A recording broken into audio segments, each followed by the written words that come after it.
पुष्पवान चढ़ाते हैं, इसके साथ ही एक साधक की साधना संपन्न होती है। भगवान राम की प्रथम यात्रा एक साधक की साधना है। एक साधक साधना के लिए निकले हैं। सबसे पहले उन्होंने दुराशा नामक तटिका का हनन किया है। दुराशा का अर्थ यह होता है साधकजनों, जहां जो वस्तु है ही नहीं वहां से आशा रखना दुराशा है।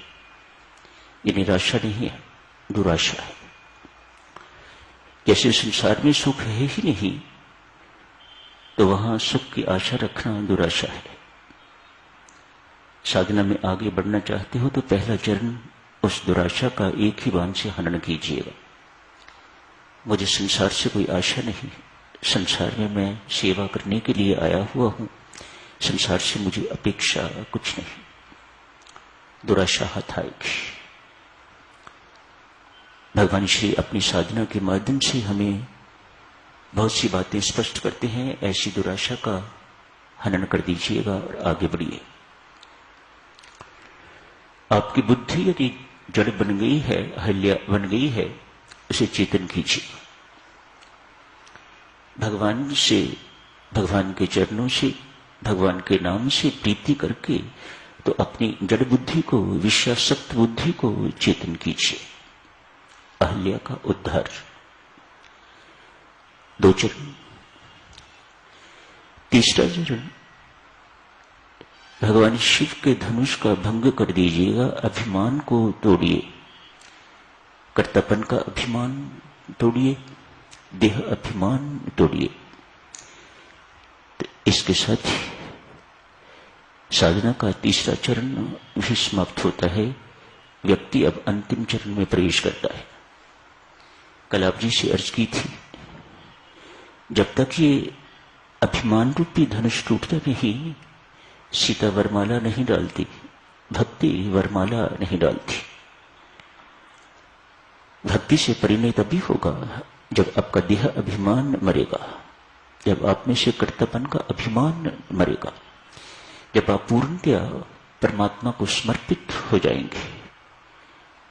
मैं तेरी इच्छा का एक वाहक हूं, एक यंत्र हूं परमात्मा।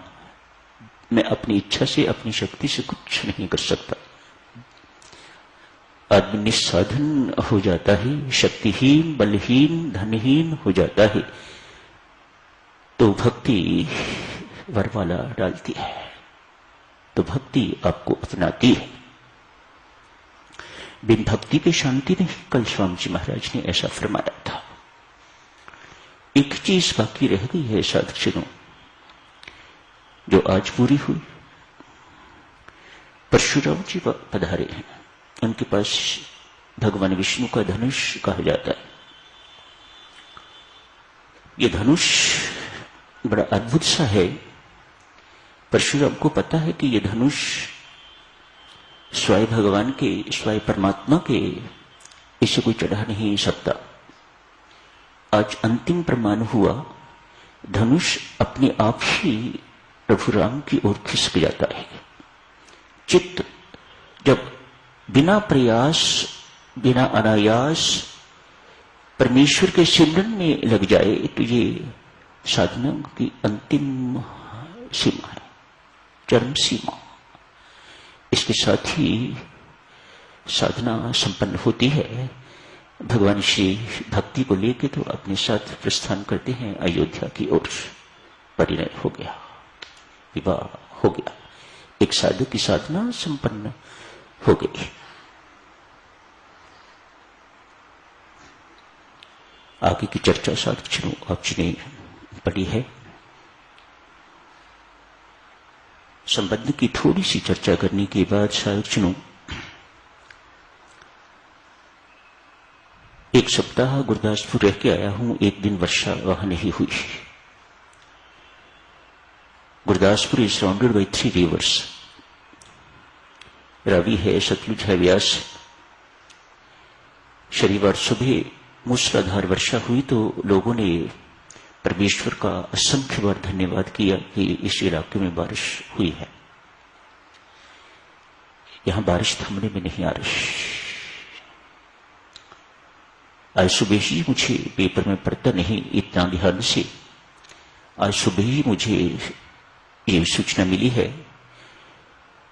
बुखार डेंगू फीवर जिसे कहा जाता है वह इतना फैल चुका है कि अस्पतालों में दाखिला नहीं मिल रहा, जगह नहीं है। ये सिचुएशन साधिक दिल्ली में ही है।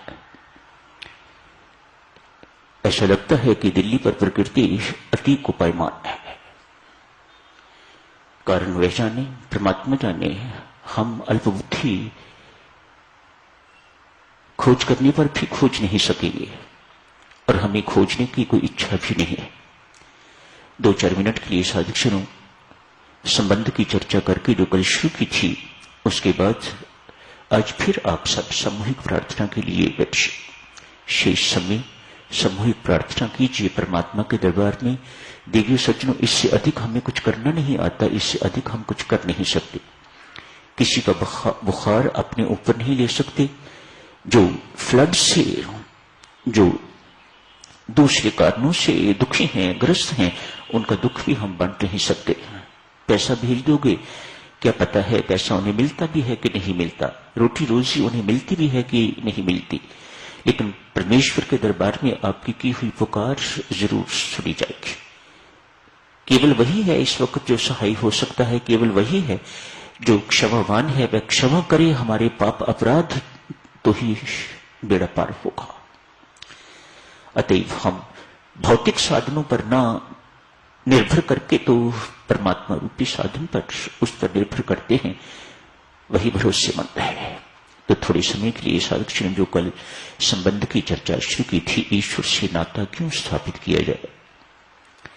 सखियों ने मन ही मन संकल्प किया है, जनक प्रवासियों ने संकल्प किया है, काश हमारी जनक नंदिनी का विवाह इस राजकुमार से हो जाए। प्रभु राम के सौंदर्य पर सारी मिथिला मुग्ध है। सहसा मन से ये प्रार्थना निकल रही है। सखियां आपस में बैठी हुई यही चर्चा कर रही हैं। एक सखी ने कहा, प्रार्थना तो हम कर रही हैं कि ये विवाह हो जाए, परमात्मा के साथ तो देवियों संबंध स्वयं जोड़ना चाहिए।